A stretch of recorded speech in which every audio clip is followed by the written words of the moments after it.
Come on, guys, let's give it up for Muni Diaries.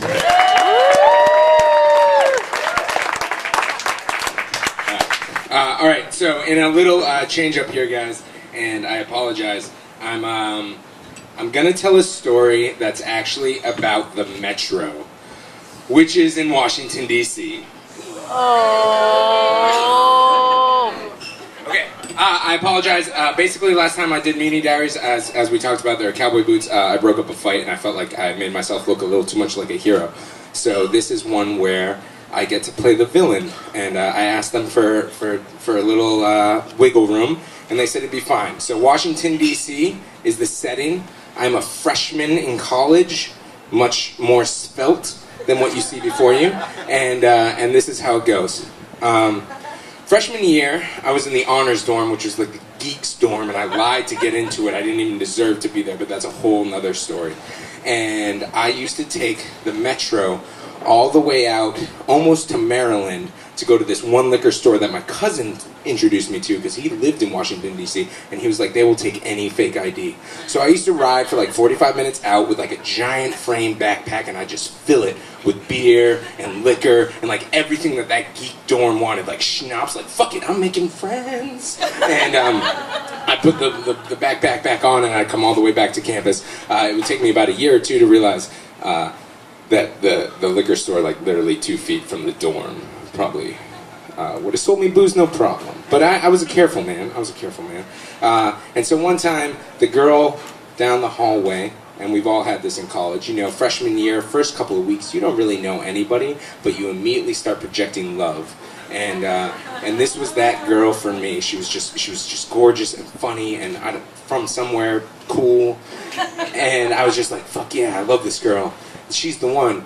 And she was like, listen, my boyfriend from high school is coming to town, and I need you to get very specific beer and very specific liquor for the party tonight. Always the knight in shining armor. I'm like, fuck yes, go out, 45-minute ride, grab all the beer, the booze, the blah, blah, blah. They don't have the right beer, but whatever. Come back, meet the guy. Guy, of course, is awesome. We get along great. But she's like, hey, you didn't get the right beer. Like, fuck you.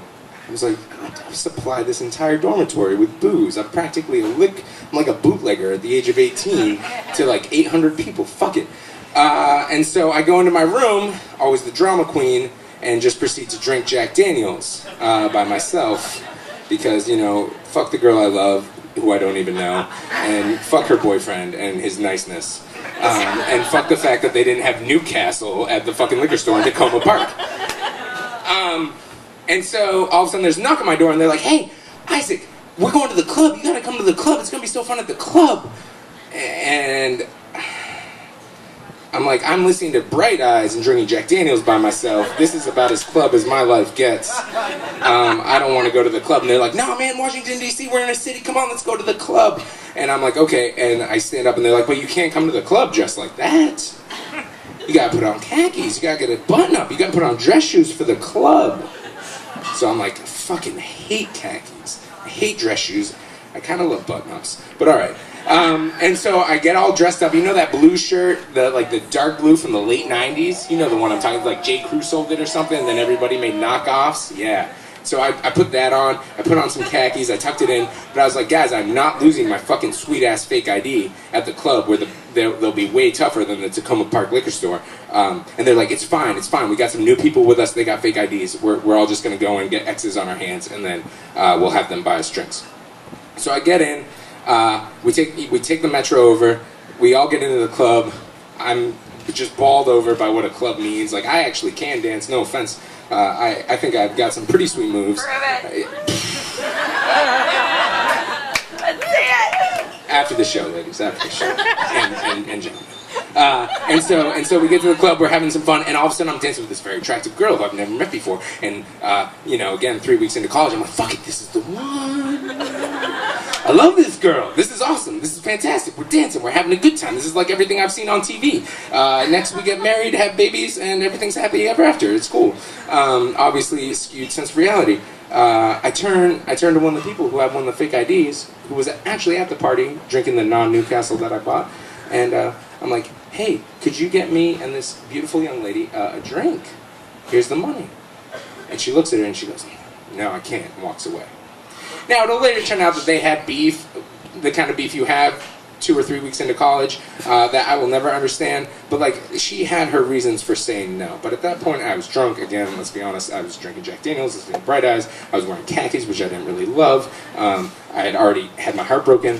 And so I just took that as a very big affront, personally, even though it was more about the girl and not about me. But as we said, always the drama queen.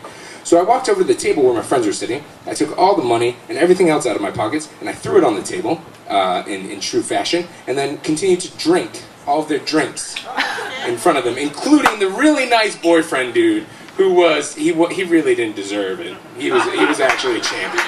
But I drank it all, sat down at the table, I was like, fuck you guys, like, honor dorm sucks, I'm out! And went to the Metro, where, of course, much like the BART system here in Washington, D.C., unlike New York, they have a, slip the card in, slip the card out to get out system. And I came up to it and I was like, fuck, I just threw everything I owned on that table in my dramatic proof of love. What the fuck? Who cares? Let's just go home, dude. So I jumped the turnstile, no problem. I grew up in Boston. It's how we do. And I got on. And you know how this is like one of those universal things. It's that beautiful time around 1 or maybe 12:30 where like all the drunks who are staying out are staying out. And all the people who are like, fuck it, man, I need my 8 hours or my 6 hours or my 5 hours, they have already gone home. So like the whole train was just empty. And I just laid back and I fell asleep. And it was like a little BART miracle, or I'm sorry, Metro, D.C. miracle. I just woke up right at the right stop. And I was like, man, fuck it, things are looking up, this is great. And I walk out and the entire whole place is just empty. And I walk up to the turnstile, no problem, I've done it a million times. I believe the quote from 2 minutes ago, which was terribly embarrassing, is this is how we do. And I just went and jumped the turnstile, and my 2 feet, my 2 little cowboy feet, hit up against it. And I just face planted, middle of the fucking thing. And the first thing that I feel is a hand on the back of my sweet knockoff blue shirt, and I'm wearing khakis. I'm already embarrassed by the way I look, and this something has just grabbed me. And again, I kind of grew up fighting, and then that was not helped with a high school where everybody played hockey except for me. So like, I got my ass kicked a lot, but I did learn that one hockey move. It was like the one thing I had. So this hand just grabs me, and I just whipped around and I did one of these. Yeah! And the hands went down, and then I did the hockey pull, which is when you grab the back of the shirt or whatever the person is wearing, usually a jersey in hockey, and you pull it up over their heads. And I pulled it up over his fucking head, and I punched him in the chest with both hands, and he went flying. And that's when I saw that I was holding a utility vest, and then that man had a badge and a gun and a very blue fucking uniform. I black out immediately. Fucking immediately. Like it's just like that realization, there's the gun, there's the badge, there's the dude who probably just wanted to give me the biggest scare of my life, and that's it. On the floor. I black out. I wake up in the fetal position, holding said utility vest, on the top of my sheets in my dorm room. I'm not in jail, much to my surprise. And you know those mornings. We've all had those mornings. It's just like everything feels like vomit. The sun is cutting my face. I just hate everything about the world. And like just the second I open my eyes, I'm like, oh, I'm a horrible person. And then I look down, I'm like, oh, I'm a really fucking horrible person. And I'm still wearing khakis. So, I open up my bottom drawer, I fucking take the khakis off, put on my jeans, throw the vest into the bottom drawer. I'm like, don't fucking tell anyone. Nobody knows about this, ever. Fuck it, like secret to the grave. Kick it closed. Go downstairs, my buddy Andre is smoking a cigarette. He's just like, hey man, how you doing? I'm like, good. He's like, yeah, good night last night? I was like, yeah, okay. He goes, how's it feel to have mugged a cop?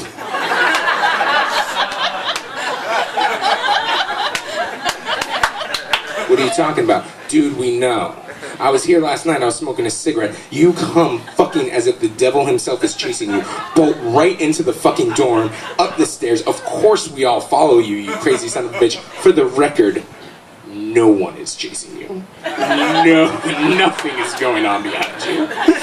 And then this happens, and he takes off, you know those like late 90s, early 2000s digital cameras? It was like before the iPhone, he just takes out this like hunker out of his like little man purse, and he's just like, look at all this. And then it's just me in every dorm room of everybody that's there still that night, just holding the vest above my head and wearing it. And like I got girls wearing it, and I'm with them, and I'm like, yeah. And he's like, so seriously, how does it feel to have mugged a fucking cop?